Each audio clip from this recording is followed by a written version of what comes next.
Hai, Assalamualaikum warahmatullahi. Kesayangan-kesayangan Kak Yung semua, apa khabar? Alhamdulillah, hari ni kita bersua kembali dalam live bersama Kak Yung Alhamdulillah. Okey, hari ni Kak Yung macam agak kesedihan sikit lah, ada rasa macam yelah, Kak Yung rasa bukan Kak Yung je rasa benda ni. Sebab setiap hari kita ada mendengar berita-berita tentang COVID, tentang macam-macam ujian yang kita hadapi sekarang ni. Dengan COVID-nya, setiap hari kita terima WhatsApp ada yang meninggal. Betul tak? Walaupun bukan kita kenal, tapi berita tu cukup meruntun hati dan jiwa kita tau. Itu yang Kak Yung rasa lah. Mungkin sebab Kak Yung melalui fasa kehilangan tu, jadi trauma tu masih ada. Assalamualaikum, terima kasih kerana menonton. Kak Yung minta mohon tekan butang share. Hari ni Kak Yung nak bongkarkan macam mana Kak Yung pun masih belajar sebenarnya, tapi Kak Yung share apa yang Kak Yung buat untuk Kak Yung menghadapi hari-hari stres Kak Yung, hari-hari Kak Yung diuji. Kak Yung akan share, moga bermanfaat untuk semualah. Dan apa yang Kak Yung nak ceritakan dekat sini, ada satu cerita semalam Kak Yung dapat izinkan Kak Yung baca sekejap Kak Yung dapat berita 2-3 grup hantar WhatsApp ni. Memang Kak Yung rasa macam, ya Allah Tuanku, jiwa Kak Yung rasa, ya Allah Tuanku, betapa ramainya sekarang diuji berapa ramainya sekarang diuji, yang kita rasa tak tahulah macam mana orang tu boleh menghadapi. Kita hanya mampu doa je Okey, izinkan Kak Yung baca WhatsApp semalam. Kak Yung rasa ramai dah dapat WhatsApp ni Bismillahirrahmanirrahim. Semalam pesakit COVID saya meninggal, cardiac arrest ketika dalam posisi terlangkup. Intubated, kelam kabut, kami terlentangkan dia untuk CPR. Tekanan saluran pernafasan sangat tinggi, namun disebabkan tiup tersumbat atau terbengkok, memang perubahan ARDS paru-paru beliau sangat teruk dengan tekanan yang sangat tinggi. Beliau baru awal 40-an. Semenjak kami tahu yang beliau balu dengan anak 2, kami memang sangat berwaspada.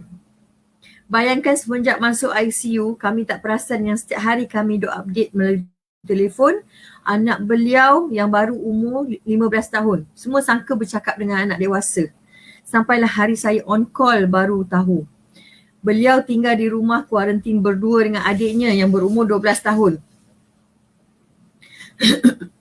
Kami tanya, ada tak saudara mara lain? Langsung tiada. Tiada datuk nenek, tiada pakcik, makcik, ayah dah lama meninggal. Hanya jiran yang baik hati tolong hantar makanan semenjak ibu mereka masuk ward. Dalam dunia cuma tinggal mereka je. Bayangkan, jika kami melakukan CPR dengan penuh kesungguhan. Okey, bayangkan dunia mereka hanya bertiga je. Jadi, kami lakukan CPR dengan penuh kesungguhan. Terlalu desperate sambil berdoa dalam hati. Ya Allah Tuhanku, ampunkan kami semua, tolong selamatkan dia. Namun dia tetap pergi.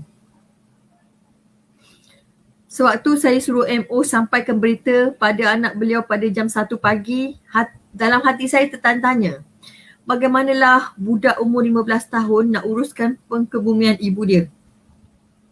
Hati saya benar-benar kosong. Waktu saya mandi selepas dofing, menangis dalam shower. Namun kesedihan itu tak bertahan lama. Setengah jam kemudian, saya dipanggil masuk ke ICU kerana ada pesakit lain yang berumur 30 tahun tiba-tiba paras oksigen darah turun. Tukar tiup, terlangkupkan dia. Sibuk sampai. Begitulah keadaan kami. Berapa ramai pakar dan doktor muda menangis kecewa sebab tak mampu selamatkan pesakit COVID muda. Sekarang umur 20-30 tahun pun boleh meninggal secara tiba-tiba depan mata. Licik sungguh varian baru ni. Kami sedih namun tak sempat berduka. Segala keperitan kami simpan jauh di lubuk hati. Simpan hingga hati keras dan kebas. Sampai bila? Hana Hazrami. Takkan lupa sampai takkan kami lupakan sampai pandemik yang menyatim piatukan ramai anak-anak ini. Dr. Hana Hazrami, mungkin ramai yang dah dapat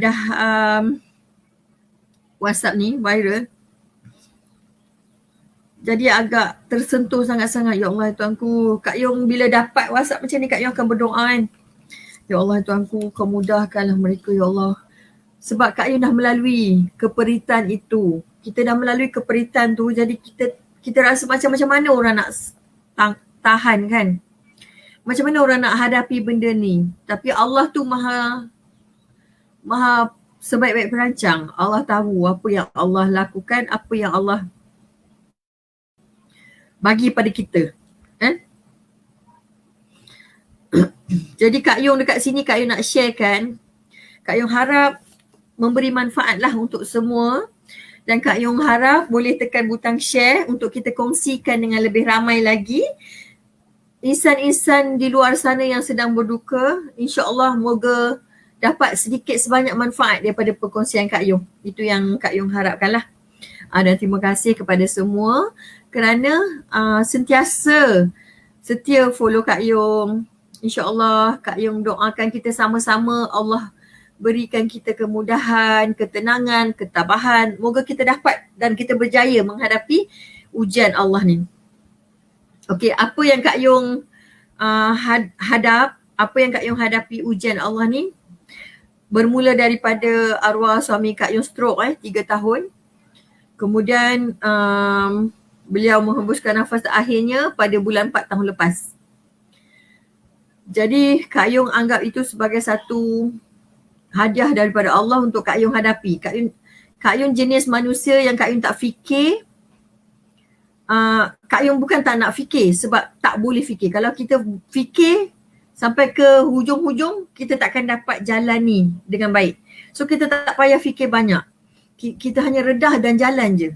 Kita redah aja. Orang kata jalan je. Apa-apa yang berlaku esok kita tawarkan pada Allah. Di samping benda yang paling pertama adalah kita kena sentiasa ada hubungan baik dengan Allah lah. Dan kita kena yakin yang Allah jaga kita. Itu ya. Okey, yang pertama kita ada 4 tips berkesan yang Kak Yong amalkan dan Kak Yong buat sendiri insya-Allah. Pertama, Kak Yong yakin. Kak Yong yakin yang ujian ni merupakan ekspresi cinta Allah kepada hamba-Nya. Kerana apa Allah bagi kita ujian ni? Sebab Allah sayang kita. Itu yang Kak Yong pegang lah. Kak Yong tak kata Kak Yong baik. Tapi Kak Yong setkan kat kepala sendiri sebab benda semua dekat sini itu semua benda bermula kat sini. Kenapa Allah uji aku? Kenapa aku? Jadi kita fikir kenapa Allah uji aku? Kenapa bukan orang lain? Jadi Kak Yong letakkan diri Kak Yong cakap dengan diri sendirilah. Kak Yong kata, ya Allah, Kak Yong yakin kan? Kita kena yakin dalam diri kita kena yakin yang ujian ni adalah satu bentuk cinta. Ekspresi cinta Allah kepada hamba dia. So Kak Yong anggap macam ini adalah tanda Allah sayang. Ustaz pun selalu cakap kan, ujian tu tanda Allah sayang. Habis kalau Allah tak sayang, Allah tak ujilah. Wallahualam. Tapi kita untuk nak bagi diri kita tenang macam Kak Yung. Ini Kak Yung cakap pasal Kak Yung je tau.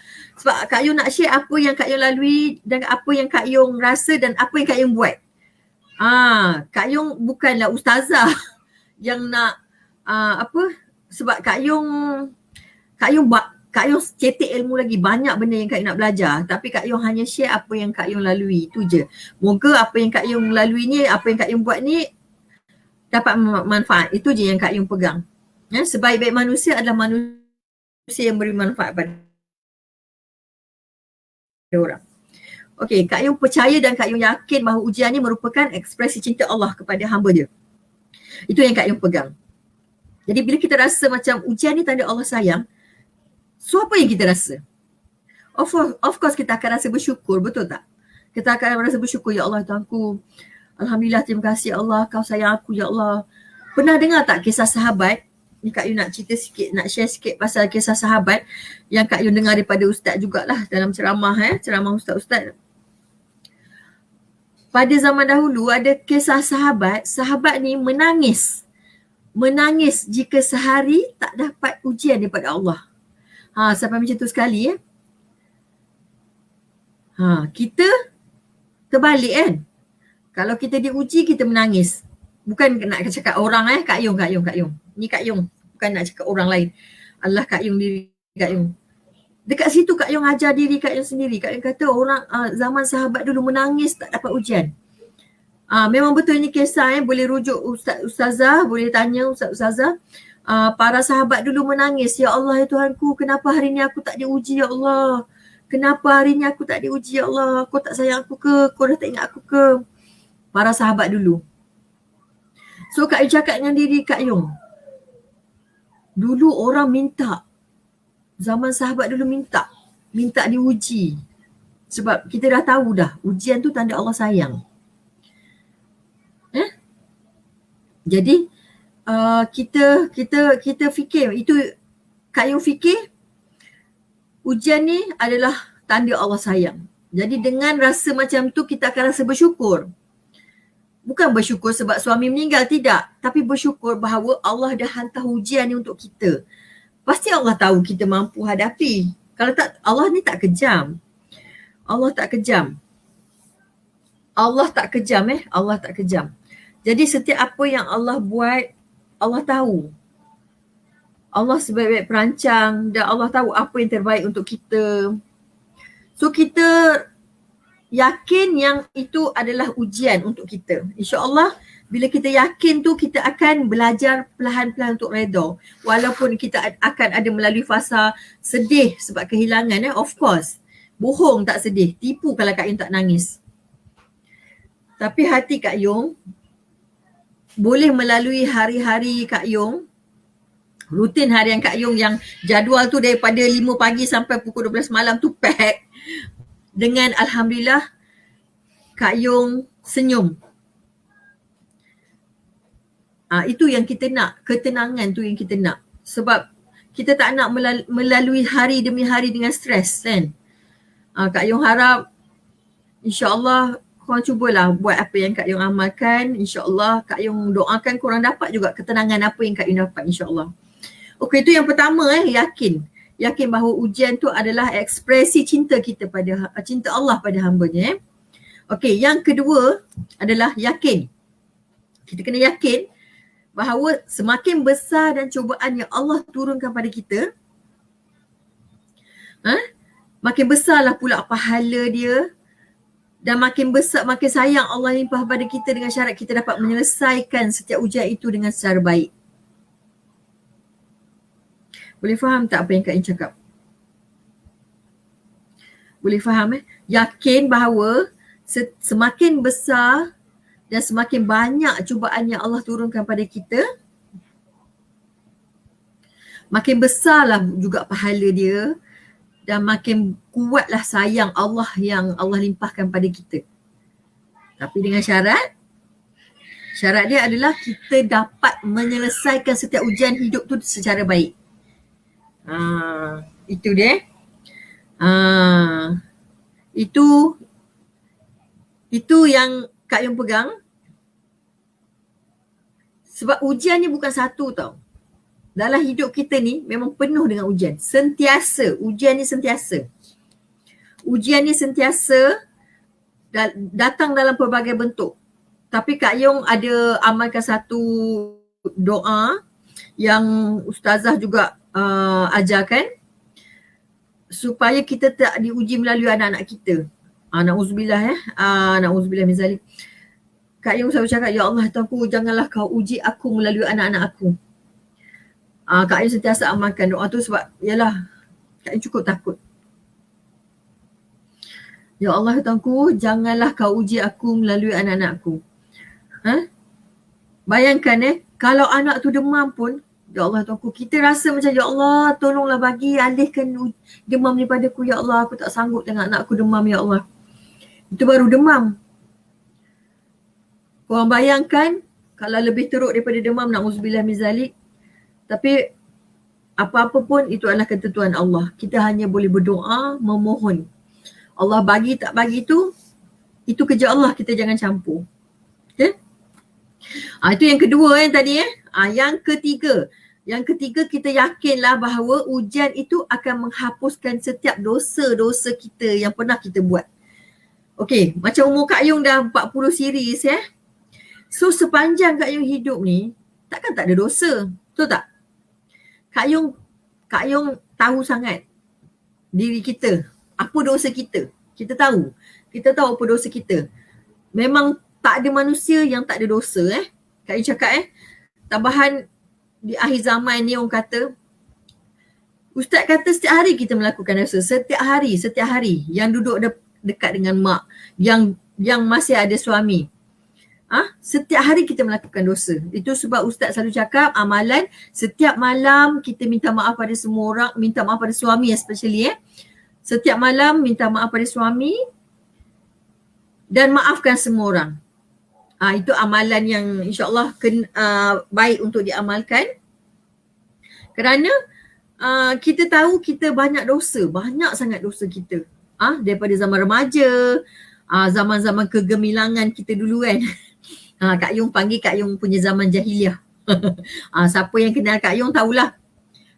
Siapa yang kenal Kak Yung tahulah zaman Kak Yung waktu-waktu remaja, waktu-waktu form 4, form 5. Itu tak boleh dikenang kalau siapa kawan Kak Yung, yang kawan sekolah, memang tahulah Kak Yung bukanlah jahat tapi nakal je. Dia tak sampai kategori jahat tu, tapi nakal tu ada.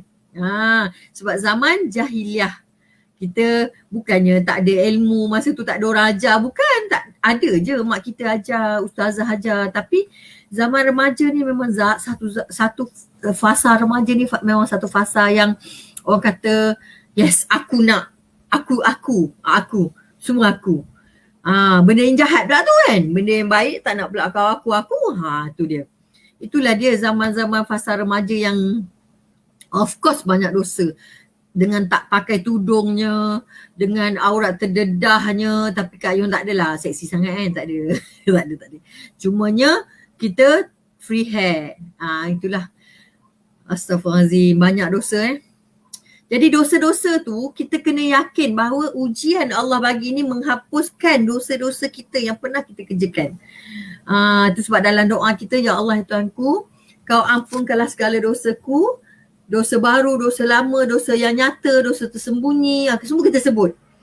Kalau tak silap Kak Yung dalam doa dalam buku ada dalam buku sunat-sunat, solat-solat sunat, dalam tajuk sunat taubat, ada doa macam tu. Ya Allah Tuhanku, ampunkanlah segala dosa-dosa masa silam aku, dosa yang nyata, dosa yang tersembunyi, dosa yang akan datang. Macam tu doa.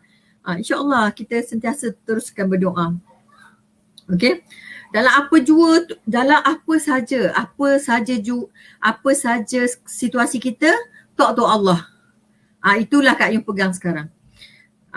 Dulu kita talk to suami kan. Apa-apa semua nak ngadu dengan suami. Baik benda kecil, benda besar, bila dah suami tak ada, talk to Allah.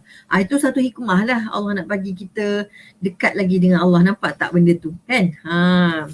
Alhamdulillah, moga Kak Yung dan rakan-rakan Kak Yung, rakan-rakan sekasut Kak Yung terus istiqomah, dekatkan diri dengan Allah, insyaAllah. Setiap hari kami berusaha untuk memperbaiki diri kami, insyaAllah. Tolong doakan urusan kami dipermudahkan ya. Okey, yang keempat. Yang keempat tadi, kita kena selalu fikir positif bahawa apa saja yang menimpa kita akan menjadi satu kebaikan. Ini hikmah lah ni. Ini hikmah lah. Bak kata Ustaz satu sekolah dengan arwah suami Kak Yung Ustaz tu selalu cakap, Cik Lan, hikmah ni kena dicari. Hikmah ni kena dicari sebab arwah suami Kak Yung selalu tanya, apa hikmahnya? Apa hikmahnya? So Ustaz tu cakap, Cik Lan, hikmah ni kena dicari. Kita kena cari apa hikmah. Apa perubahan dalam hidup kita. Itulah hikmah. Apa perubahan dalam hidup kita, itulah hikmah dia. Jadinya kita kena sentiasa berfikir positif. Yang apa yang Allah bagi ni ada hikmah dia. Kena fikir positif bahawa apa-apa saja yang menimpa diri kita ni akan menjadi kebaikan. Contoh macam Kak Yung lah. Okay. Memang kita sedih dengan pemergian suami kita. Siapa tak sedih, bohong tak sedih. Paling Kak Yung kalau tengok BCL kita rasa macam diri kita tau ada dalam diri BCL tu. Apa yang BCL hadirkan dalam lagu, apa yang BCL hadirkan dalam puisi, semua kena. Yalah, situasi yang sama, kehilangan suami. Kak Yung pun andai diberi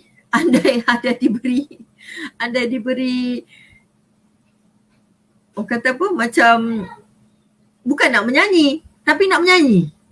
Sebab kita nak hadirkan perasaan kita. Kita nak suarakan apa yang kita rasa. Sampai BCL boleh buat cipta lagu kan. Sebenarnya itu realiti. Itulah yang dalam hati kami. Andai Kak Yung boleh menyanyi. Andai menyanyi itu bukan satu dosa kan. Kak Yung pun nak menyanyi.